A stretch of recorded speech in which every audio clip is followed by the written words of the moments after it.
Memahami doktrin Trinitas adalah sangat fundamental dalam iman Kristen. Bapa, Anak, dan Roh Kudus sudah terlihat saat penciptaan di Perjanjian Lama dan saat kebangkitan di Perjanjian Baru. Kita bisa melihat karya harmonis ketiga pribadi ini dari sejak semula penciptaan langit dan bumi. Pada mulanya Allah menciptakan langit dan bumi. Bumi belum berbentuk dan kosong, gelap gulita menutupi samudra raya, dan Roh Allah melayang-layang di atas permukaan air. Lihat nggak, Allah dan Roh Kudus sudah disebutkan dari semula di kitab Perjanjian saat penciptaan. Banyak yang tidak sadari ayat ini. Dan kemudian perhatiin ayat ini. Berfirmanlah Allah, baiklah kita menjadikan manusia menurut gambar dan rupa kita, supaya mereka berkuasa atas ikan-ikan di laut dan burung-burung di udara, dan atas ternak dan atas seluruh bumi, dan atas segala binatang melata yang merayap di bumi. Perhatiin, Allah berbicara mempergunakan kata kita sampai 2 kali, menunjukkan Allah berbicara dengan pribadi lainnya. Berfirmanlah Allah, baiklah kita menjadikan manusia menurut gambar dan rupa kita. Perhatiin, Allah jelas berbicara dan kata kita ditulis huruf besar. Allah tidak berdiskusi sama malaikat untuk menciptakan manusia. Ini membuktikan Allah berbicara dengan pribadi yang sederajat dengan Dia.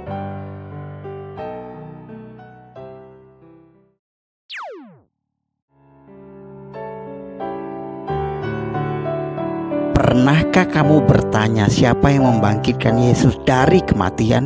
Firman-firman berikut ini akan memperlihatkan bagaimana Bapa, Anak, dan Roh Kudus bekerja sama secara harmonis. Paulus menuliskan Allah membangkitkan Yesus.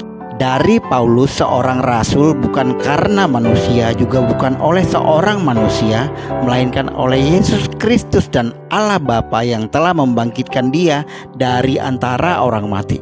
Yohanes menuliskan Yesus membangkitkan dirinya sendiri. Tidak seorang pun mengambilnya daripadaku, melainkan aku memberikannya menurut kehendakku sendiri. Aku berkuasa memberikannya dan berkuasa mengambilnya kembali. Inilah tugas yang kuterima dari Bapakku. Kemudian Paulus menuliskan Roh Kudus membangkitkan Yesus. Dan jika roh Dia yang telah membangkitkan Yesus dari antara orang mati diam di dalam kamu, maka Ia yang telah membangkitkan Kristus Yesus dari antara orang mati akan menghidupkan juga tubuhmu yang fana itu oleh Roh-Nya yang diam di dalam kamu. Nah, Petrus juga ikutan menuliskan Allah membangkitkan Yesus.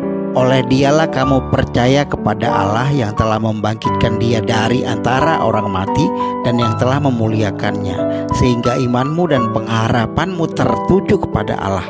Petrus kemudian menuliskan Roh membangkitkan Yesus. Sebab juga Kristus telah mati sekali untuk segala dosa kita, Ia yang benar untuk orang-orang yang tidak benar, supaya Ia membawa kita kepada Allah. Ia yang telah dibunuh dalam keadaannya sebagai manusia, tetapi yang telah dibangkitkan menurut Roh. Murid-murid menulis itu semua untuk mengokohkan ketiga pribadi yang bekerja secara harmonis dan tidak saling bersalahan, karena tiga pribadi itu adalah satu.